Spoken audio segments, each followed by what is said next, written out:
Hello everyone, the Instant Camera Guy here, and welcome to part 3, where I have been attempting to fix the dead-on-arrival SX-70 Alpha M, invented by Polanthropy. Now, unfortunately, this series is going to come to somewhat of a bittersweet ending, because although I will be able to get this thing to ultimately become a working camera, I will unfortunately not be able to do so using the original controls on the back or the original Alpha M PCB. That is simply because this camera is completely faulty. I cannot get it to work. I have tried numerous solenoids and the shutter speeds are just woefully inaccurate. Any speeds over, say, 1,000th of a second drift upwards of 6 stops either side. It's really just a gamble in terms of what kind of image the camera is going to take, and that also applies for automatic mode. Unfortunately, the app that is designed to go with this camera is not only exclusive to iPhone, and well, I'm an Android user, but it is also geo-locked. So not only would I need to create some kind of an Apple account, I would need to do so basically spoofing my address. I would need to say that I lived in the USA or something like that. Possibly use a VPN client, I'm not sure if I'd need to go that extreme, in order to then be able to download the app and test that. But the problem is, I don't even think that the app, which apparently has some kind of calibration mode, I don't think the app will ultimately be able to fix this issue, because the issues in this camera are not just to do with automatic mode, but manual settings. And as I said, the manual settings, if you watch the last video, they were basically varying all over the shop. What should have been very consistent aperture shapes in the blades were wildly variable. Sometimes, if you set the camera to 1/2000, it would open a tiny amount. Other times, it would open nearly the full amount. It was just completely unpredictable. There was no rhyme or reason to it, and it was, as I said, up to 6 stops over or underexposed, just depending on, apparently, what the camera felt like doing. And the fact that it was doing that with the manual settings suggests to me that this is not some kind of issue with the electric eye being unable to read things properly. It's an issue with the shutter's timing itself. Now, unfortunately, as I said in the last video and the last updates that I did, I've spoken to Dan, the inventor of the boards, and he has basically not given me any kind of helpful response that would help in terms of me troubleshooting this camera. His advice so far has just been to return it to the person or entity that built this thing, but unfortunately they are no longer building things at the moment, and so we would effectively need to outsource to a third-party repair technician such as myself anyway. But despite this, as I said, I haven't got any kind of helpful response to any of my troubleshooting questions, and as a result, I can only come to the conclusion that this particular brand of board, at least at the time of me posting this video, just is not friendly to third-party repairers such as myself. And this is something that I haven't encountered with any other boards. For example, I install a lot of SX-70R boards invented by Youngmin of the SX-70R project. I've been involved in the Open SX-70 project, and I've always had people willing to give me a hand whenever I've had troubleshooting issues. In the early days of the SX-70R PCB, for example, there was quite a few bugs, and not even an official way of calibrating these things, but that was something that I was able to talk to Youngmin and ultimately bounce ideas off of one another and come to conclusions to ultimately get a better product. This has not been my experience with the Alpha M, and thus I can only, at the moment, in order to give my client a working camera with manual controls, the only option that I have left is to convert it to become an SX-70R. Now, one of the features that means that we're going to lose in doing so is the double exposure mode, but I wanted to talk about that anyway, because in my opinion, double exposures are very problematic with SX-70 cameras, and I want to talk a bit about why. The first thing I'd like to know is double exposures are not unique to the SX-70 Alpha M. They were a feature that was implemented all the way back in the Open SX-70 prototype cameras, which I've talked about on this channel before. The problem is that double exposure mode in its current form is very experimental, and if I'm going to be honest, it's a bit of a hack method. It's not something that's designed to be used all the time. And in the case of the Open SX-70 cameras, it was actually a feature that was unlabeled and hidden in secret. You had to know about it in order to actually turn it on, and that is because of what I'm about to describe in a minute. It is inherently problematic. And effectively on the original Open SX-70 prototypes, you had to engage 2 switches. But I'll talk a bit about why it's a problem right now, because I get asked all the time, can the SX-70R do double exposures? Can you mod an SX-70 to do double exposures? I want to do double exposures. Guys, forget about it. Just forget it. If you want to do double exposures, go out and buy yourself a Polaroid i2. It is very difficult to do on an SX-70, and it has nothing to do with the electronics and more to do with the fact that, like most SLR cameras, the mirror reset inside the body, that mirror that flaps up and down, well, that mirror reset is tied to the film ejection. So I have a chassis here from an SX-70 Model 3, and basically, you've got to remember that the chassis is like that. There's a mirror that flaps up and down. Well, when you take a photo, the first thing that happens is the shutter blades close, and then the motor starts to spin and the mirror flips up. That then allows the shutter to do its exposure, which bounces light off the mirror and onto the film. That's how your camera takes an image, right? That is how the exposure happens. Well, after that exposure, the shutter then closes again. The motors continue to wind, they continue to run, and that mirror starts to lower itself.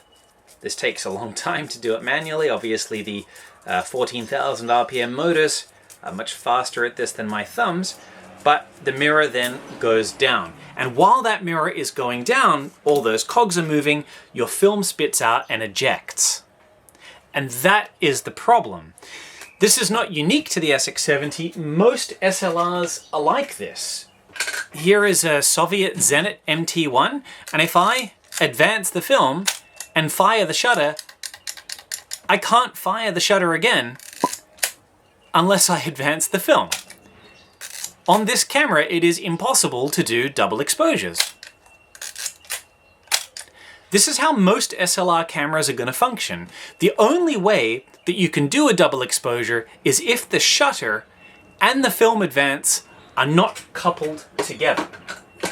You effectively need to decouple that in order for it to work. And in the SX-70, that mirror return is completely and utterly coupled together. In order to do a double exposure on an SX-70, a true double exposure, one would need to somehow disable the mirror from... basically, you would need to be able to reset the mirror. You would somehow need to run the motors so that the mirror flipped up, take the exposure, and then somehow be able to reset the mirror again. And the gear train is just simply not designed that way. Now, you possibly could re-engineer the entire gear train, but that would be a massive engineering undertaking, and you would need to alter the entire chassis of the camera. You might be able to somehow hack the film eject by maybe disabling the pick arm. That might be an easier way to do it, so the mirror flips up, the gears whir, but nothing ejects. You might be able to get away with it that way, but regardless, it's going to require pretty big modifications in order to work, and that is the inherent problem with double exposures on the SX-70. So, how the hell, do you ask? How the hell is it possible on the original Open SX-70 and the SX-70 Alpha M?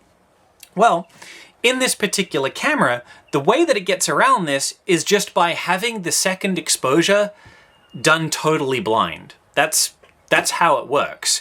Effectively, you take a photo, the mirror flips up, the exposure is taken, and then the shutter blades close again, and they will stay closed until your second exposure. And I'll demonstrate that now. So I've just wired up a little portable battery solution, and I'm just going to set this thing to DOX, double exposure, and I'm just going to show you guys this in person.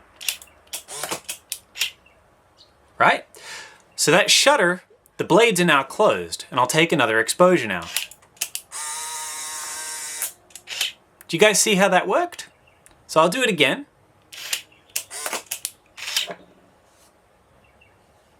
See how the blades are closed? The mirror is still up. And then the camera autofocuses and obviously would take the second exposure. So what that means is your second exposure, you have no viewfinder because the mirror is up. You can't see through the lens, which basically means you're shooting blind. Now, okay, maybe if you get very good at knowing how to point the camera, you can still roughly compose a scene. Fair enough. But the problem, in my view, is what's happening in between exposures. Let me show you again. So autofocus. I'm going to click this button and then the mirror will go up and the exposure will be taken. Now those blades are closed again. So that solenoid is being powered. The blades are closed and they will not open until I do the second exposure. That is the problem. The solenoid is not designed to stay powered on for that length of time. And what's going to happen is if you weren't knowledgeable about this, if you weren't careful about this, that solenoid is going to draw a steady current, and eventually that solenoid is going to get red hot. It puts a large amount of drain on the circuit board, and that's prematurely going to put a lot of stress and pressure. I mean, this is not the same PCB, but it's going to put a lot of stress and pressure on the little MOSFETs that surround where the solenoid attachments are. And that is the inherent problem, because in order to block off light, those shutter blades have to close, meaning that the solenoid has to be powered on in order to keep them closed, and that is just a really bad idea. This is why, despite Youngmin easily being able to code it in, he hasn't, because it risks damaging the board, because guaranteed someone will accidentally put the setting on and accidentally fire the shutter, or they won't know any better and they will take a photo, the blades will close, and then they'll leave it there for 5 minutes and blow up the board or something like that. It's just not a good idea. And the reason I know it's not a good idea is I've had clients that have blown it up by accident before because they've had a camera that's faulty. This exact issue can be replicated if you have an SX-70 with a seized motor. So this is a very common thing to happen. People get an old SX-70, they get excited, they want to put film in it and test it before it's refurbished. They stick the pack of film in, right? They shove it in, they close the camera, but the motor is corroded, right? The motor is completely seized and it doesn't run.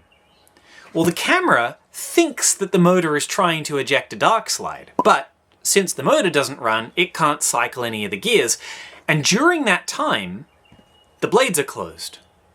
Now, if you're not observant and you don't notice the blades are closed, well, if you cut power to the camera, if you collapse it or you open the door or you take the film out, not a problem.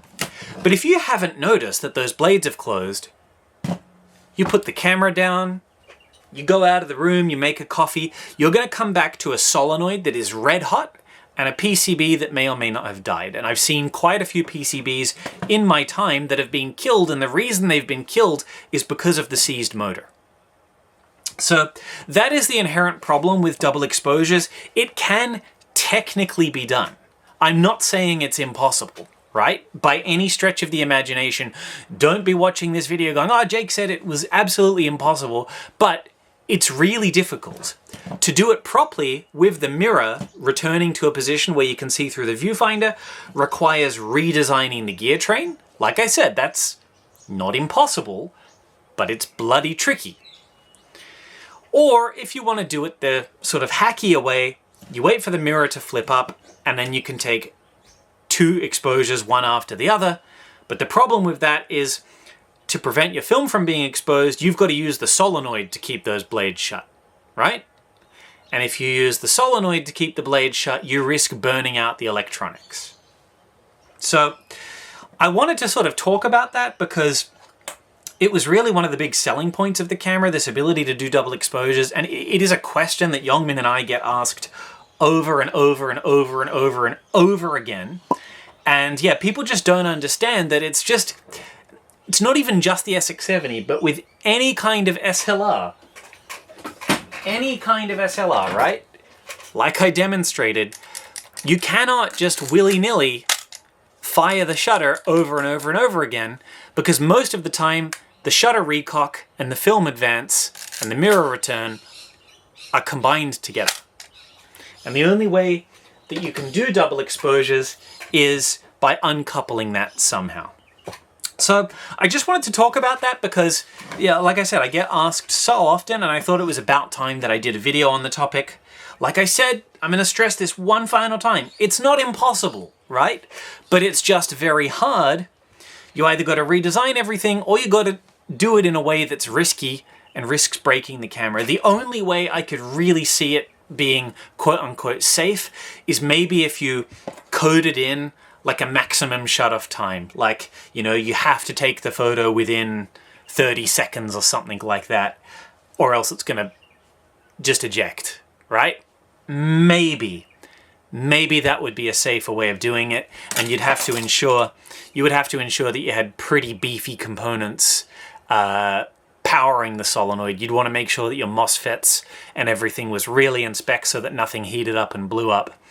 But I know for a fact, like already, like the little resistor that's on the back of these boards, if you fire the shutter enough times on an SX-70R, it starts to get pretty hot pretty quickly. I can't imagine what it would be like after 30 seconds. It would burn your thumb probably. So anyway, hopefully you found this part of the video interesting. Probably what I'll do is just a little sped up montage of me installing the new PCB here. And then I will come back in another video and show you guys my new method of wiring in the polar volt battery conversion.